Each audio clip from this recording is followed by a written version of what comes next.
నేను ముఖ్యంగా ఈరోజు స్పోర్ట్స్ గురించి మాట్లాడాలనుకుంటున్నా. ఎందుకంటే గత 1 వీక్ నుంచి సోషల్ మీడియాలో చూస్తూనే ఉన్నాం. ఏ ఫేస్బుక్ చూసినా ఇదే, ఇన్స్టాగ్రామ్ చూసినా అదే, మొత్తం ఉంటుంది స్పోర్ట్స్ గురించి. బేసిక్గా నేను సాఫ్ట్బాల్ ప్లేయర్.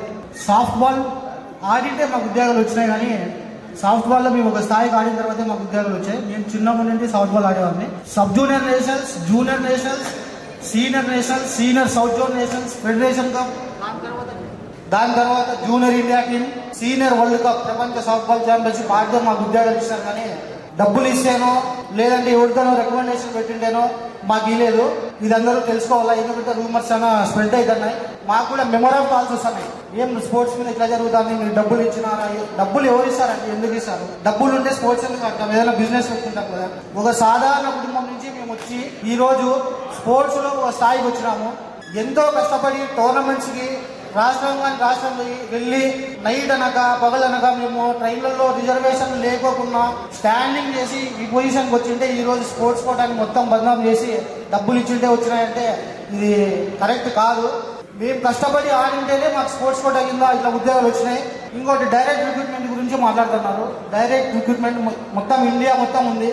క్రికెట్లో డైరెక్ట్ రిక్రూట్మెంట్ ఇస్తారు, రైల్వేస్లో ఇస్తారు. నేను కూడా ఈ జాబ్ చేయకముందు డిపార్ట్మెంట్ ఆఫ్ పోస్ట్లో డైరెక్ట్ రిక్రూట్మెంట్ కింద నేను జాయిన్ అయ్యి ఇప్పుడు ఈ చంద్రబాబు నాయుడు సార్ ప్రభుత్వము స్పోర్ట్స్ కోటా కింద డైరెక్ట్ రిక్రూట్మెంట్ ఇచ్చింటే మా వద్దుగా మేము క్రీడాకారులను తయారు చేయాలని వచ్చినాం. కానీ మేము బై ఛాన్స్ రాలేదు, జాబ్లోకి బై చాయిస్ వచ్చినాము. ఎందుకంటే క్రీడాకారులను తయారు చేయాలనే ఉద్దేశంతో వచ్చినాం. కానీ ఈ విధంగా మీరు చేయడం కరెక్ట్ కాదు. ఇంకొకటి, ఈరోజు ఒక ముఖ్యమైన పేపర్లో ఎస్పెషల్లీ మా సాఫ్ట్బాల్ గురించి ఒక లైన్ రాసినారు సార్. 38 మంది క్రీడాకారులు సాఫ్ట్బాల్ నుంచి జాబులు వచ్చినాయి రాష్ట్రం కింద అని. ఏమండి రాకూడదా? సాఫ్ట్బాల్ అత్యధిక మెడల్స్ కొడుతుంది కాబట్టి రాష్ట్రంలో మీరు పోయి ఎంక్వైరీ చేయండి, శాప్లో ఎంక్వైరీ చేయండి, డిస్ట్రిక్ట్ స్పోర్ట్స్ అథారిటీలో ఎంక్వైరీ చేయండి. ఎక్కువ మెడల్స్ వస్తున్నాయి కాబట్టి జాబులు వచ్చినాయి. 38 మందిగా వచ్చినాయంటే 38 మందికి ఇవ్వడానికి ఏమైనా జీవో ఉందా? 38 కాదు, హైయెస్ట్ లెవెల్ సర్టిఫికేట్స్ ఉంటే 100 మందికైనా ఇవ్వచ్చు. అట్లా ఏమన్నా ఉంటే మీరు చెప్పండి. ఎందుకంటే మా యొక్క మనోభావాలను దెబ్బతీసే విధంగా మీరు మాట్లాడి క్రీడాకారులకు ఇబ్బంది కలిగించే విధంగా భవిష్యత్ క్రీడాకారులు రావాలంటే కూడా చాలా ఇబ్బంది పడే పరిస్థితి. నేను ఒక వరల్డ్ కప్ క్రీడాకారుని, ఢిల్లీ సాయాలే, నా డీటెయిల్స్ అన్ని గూగుల్లోనే దొరుకుతాయి. నాలాంటి వ్యక్తులు సర్టిఫికేట్లు స్క్రాచ్ చేసి వచ్చినారంటే ఎట్లయితుందండి. అంతేగాని ఇట్లా ఇటువంటి న్యూస్ స్ప్రెడ్ చేయొద్దండి. 2025 DSEలో నేతాజీ క్లస్టర్ టీచర్లో అపాయింట్ అయ్యాను. ఈ మధ్యన వచ్చే రూమర్స్ అన్ని ఏంటంటే 25 DSEలో అక్రమాలు జరిగి జాబ్ తెచ్చుకున్నారు అంటే ఆ మాటలు వినడానికి మాకు చాలా బాధగా ఉంది. మేము ఎంత కష్టపడినామో, మేము ఇప్పుడు అంటే జస్ట్ 2 months 3 months చదివి వచ్చిన జాబ్ కాదండి ఇది. నేనైతే 2018 DSE కూడా రాసినాను. అప్పుడు నాకు హాఫ్ మార్క్లో జాబ్ పోయింది. మళ్ళీ 19లోనే ప్రిపరేషన్ స్టార్ట్ చేసినాము. నోటిఫికేషన్ వస్తుంది అని అట్లే చదువుతా ఉన్నాం. అట్లా 6 years చదివినాం, కానీ ఏ నోటిఫికేషన్ రాలేదు. కానీ మొన్న వచ్చిన గవర్నమెంట్ వెంటనే నోటిఫికేషన్ ఇచ్చి అన్ని ఏళ్ళు చదివితేనే మాకు ఈ జాబ్ వచ్చింది. సో ప్లీజ్ దయచేసి రూమర్స్ స్ప్రెడ్ చేయొద్దు, ఇట్లాంటివన్నీ ఎవరు నమ్మొద్దు. ఇట్లా రూమర్స్ స్ప్రెడ్ చేసే ముందు మేము ఇంతమంది 16,000 మంది ఎంత కష్టపడి చదివి వచ్చినాం. ఈ జాబ్లోకి చాలా కష్టపడి వచ్చినామండి.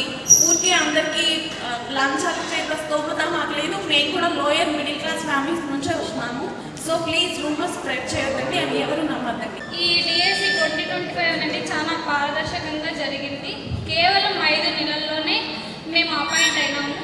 ఎప్పుడు 2018లో నేను కూడా DSE మిస్ అయినాను సార్. 2018 జగన్ ప్రభుత్వంలో ఎన్నికల మేనిఫెస్టో వచ్చినప్పుడు సార్ అన్నారు, జగన్ సారు, మెగా DSE ఇస్తాము, అందరూ మాకు ఓట్స్ వేయాలా మీరంతా అని అంటే నేనే మా ఇంట్లో వాళ్ళకి నేనే చెప్పినాను, మీరందరూ జగన్కి వేయండి, ఖచ్చితంగా మెగా DSE ఇస్తారు.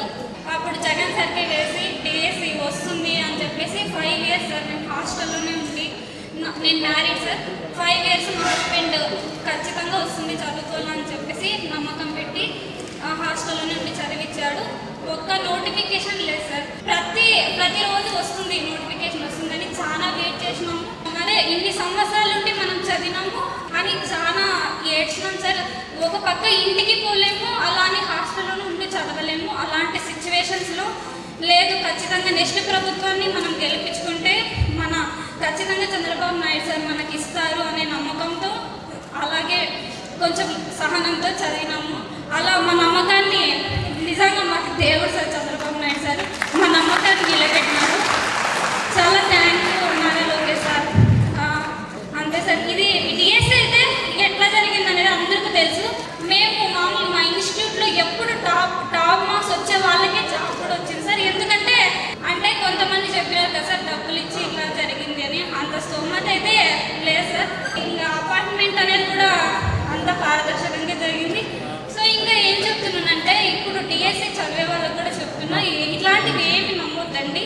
మీరు ఖచ్చితంగా నోటిఫికేషన్ మళ్ళీ వస్తుంది అనే నమ్మకంతో చదవండి, పక్కా జాబ్ అయితే వస్తుంది. ఇట్లాంటి స్ప్రెడ్ ఏమైనా అయితే మాత్రం వాటిని నమ్మకండి. మీకు కూడా తెలుసు, మీరు చూసింటారు కదా మీ పక్కనే ఎప్పుడు చదివే అభ్యర్థికి డిఎస్సి వచ్చిందని కూడా మీకు తెలుసు. 1 మార్కులో మిస్ అయిన వాళ్ళందరికీ చెప్తున్నా. ఇక బిలో యావరేజ్ వాళ్ళకి అందరూ కష్టపడి చదవండి, ఖచ్చితంగా మీరు గెట్ ఇన్ అవుతారు. All the best. Okay, thank you sir.